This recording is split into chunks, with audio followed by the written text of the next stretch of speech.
Hello, demigods, monsters, and gods alike. Welcome back to the Olympus Report.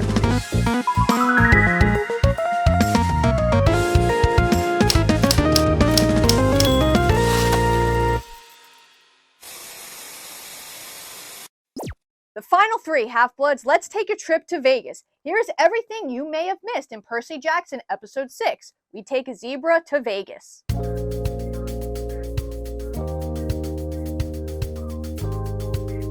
Before we jump into Episode 6, Joshua Fearon 7559 pointed out something I missed in last week's episode. Not quite an Easter egg, but an interesting connection. Timothy Odmundson, who plays Hephaestus, actually played a god once before. Well, kinda. In the show Lucifer, he played a fake version of God in the biblical sense. I'm actually very ashamed to say that I missed this connection, as I'm a huge Lucifer fan. In fact, I've actually met a lot of the cast, so my bad. Okay, now on to Episode 6. Episode 6 continues to change things that don't necessarily impact what happens in the story, but changes the meaning and reasoning behind it. Once again, there's a message to the story. The message being we're better together than alone. And I love that they're doing this, but in my opinion, not every obstacle needs a meaning. Sometimes Percy just needs to fight a monster to fight a monster. It doesn't need a deeper message behind it. And imagine if this show gets 4 more seasons, and pray to the gods that we actually get Heroes of Olympus. Could you imagine if every side mission had a meaning? It would get pretty old pretty fast. For me, there were just unnecessary changes in this episode. But let's start at the beginning. The episode starts with a dream. The dream is finally establishing that some voice had someone steal the bolt, and that demigods can witness things that are actually happening in real time, in their dreams. Our trio is in the truck. In one episode too late, but better than never, we get the Iris message to Luke. But it kinda misses the important bits. Luke was supposed to bring up the flying shoes, which he doesn't, and this is super important for connecting dots later on. And considering they left out the Hellhound attack in episode 2, there's just really no hints hinting at something that happens at the end of this season. Instead, Luke picks on Percy and Annabeth for being an old married couple, and it's pretty funny. And guys, do not get me wrong, I love Percabeth, but I think they're pushing it just a little bit too hard in this season. They need to be friends first before they develop any romantic feelings for each other. Percy thinks that it's Clarice who is the thief, but thinks someone had her steal it. There's something much more sinister going on behind the scenes. Something even bigger than a war. Percy then goes to bring up Hermes, and Annabeth disconnects the call. We then learn just how much Luke hates his father. And I like that they established that, because as I said before, a lot of other hints are missing. Just like in the book, the truck they are in is filled with animals being trafficked, and Grover wants to release them. And they do when they get to Vegas. And to go along with Annabeth's seaweed brain from last week, Percy finally calls Annabeth Wise Girl. What do you think, Wise Girl? However, something that I have noticed, as I explained last episode, Percy is much more knowledgeable about Greek myths. So it's Percy explaining the myths to Annabeth instead of the other way around. So Annabeth's intellect hasn't really been shown, something that's hopefully going to be changed soon. Our trio then ends up at the Lotus Casino, and Rick Riordan said there will be no poker face and no callbacks to the movie, and that's fine. But there is a callback to the movie, and a stupid one. In the book, once you're inside the casino, the magical effect just starts to work on you, making you forget who you are and making you want to stay in the casino. In the movie, the trio was essentially drugged from eating flowers, which was stupid. In the show, our trio figures out the effect right away, which takes away the reveal from later on. Grover says as long as they don't eat the lotus, they'll be okay. But unlike in the movie, it's revealed it's not something you eat. It's something they pump into the air. But why make it anything? The effect didn't need an explanation. Our trio then splits up to find Hermes, Grover on his own, and Percy and Annabeth together. In the book, our trio is just pulled into the casino, but here they have an actual mission, which could be good or bad.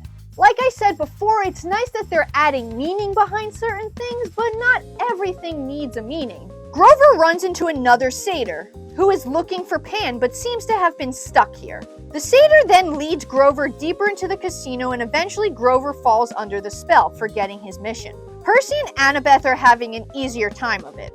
Annabeth explains about Luke's mom and how she went insane, and Luke blames Hermes. Something that wasn't revealed into book 5 and something that really worked to sympathize Luke. In my opinion, it was a mistake to introduce it now, as the payoff is going to be way too further on. According to Rick, somewhere in here is Nico. And guys, I looked, but he could literally be anyone. So if you found him, let me know. My best guess is maybe it's this person right here, but it's very vague, so I can't say for sure. Percy and Annabeth find Hermes, and here's a fun Easter egg. Hermes is playing with dice. Hermes can actually tell prophecy through dice, a gift given to him by Apollo in exchange for a flute. Hermes pulls them aside and says he refuses to help. Lin-Manuel Miranda is great, and I love the hurt you can hear in his voice when he talks about Luke. But again, I don't necessarily know if this is a good thing to bring this all up now, or even to include all these gods. It kind of takes away the mysteriousness from it all. I also feel like they're just drawing a bit too much attention to Luke in this episode, instead of just dropping subtle hints like I stated before, the hellhound and the shoes. Percy and Annabeth leave, and Annabeth manages to steal the keys to Hermes' car, which will take them wherever they need to go. And the keys are a fun Easter egg. They're the caduceus, and on them are two snakes, George and Martha, who are missing from this episode. How can you include Hermes and not include George and Martha? Percy then all of a sudden just realizes that days have passed instead of minutes. In the book, Percy met Groovy Dan, who was from the 70s, and gave away the trap. But here, Percy just kind of figures it out after a very vague hint from Hermes. A bit lazy in my opinion, and the episode definitely could have been longer, so they should have added Groovy Dan. Or really just established more of a time difference between people in the casino. Percy and Annabeth find Grover and get the heck out of there. They find Hermes' car, which is called Hermes' Yellow Cab. And then we get the best scene of this episode, Percy trying to drive. Really, it was hilarious. Thankfully, he doesn't have to go too far, as once outside, they are instantly transported to Santa Monica. Grover finally overcomes his amnesia and asks why the other two weren't affected as much. And Annabeth says it's because they were together, enforcing the idea that we need one another. Percy then heads into the sea to see his dad, but instead he meets a Nereid and tells him Poseidon had to leave because the summer solstice has passed. I'm sorry, but what? In the book, Percy returned the bolt before the solstice, stopping the war. Even in the movie, Percy returned the bolt before the solstice, stopping the war. Never once in 20 books has a quest ever missed the deadline. Why make this change when it didn't need to happen? I don't understand. The Nereid tells Percy to give up, which is also stupid. But Percy refuses. He knows something truly sinister is going on, and he's going to see this through to the end. The Nereid then gives Percy the pearls to escape the underworld, but instead of 3, he gets 4. Let me explain why this worries me. In the book, Percy only received 3 pearls, so once he was in the underworld, he had to leave someone behind. He decides to leave his mom behind, which was extremely difficult for him. Hence the line of the prophecy, "You shall fail to save what matters most." So if he has 4 and he saves his mom, how is the prophecy going to make sense? But I guess we'll cross that bridge when we get there. Guys, I love the show. I really do. But the further we get into it, it's becoming clear that it's not the perfect adaptation we expected it to be. And don't crucify me, but I think I actually like the Lotus Casino scene better in the movie. In my opinion, it was just closer to the book, which is saying something because it really was not close to the book. Due to some unnecessary changes, I'm going to give this episode a 5 out of 10. Hopefully next week things will get more exciting in the underworld. But until episode 7, I'm signing off. So please, demigods, always remember to stay safe.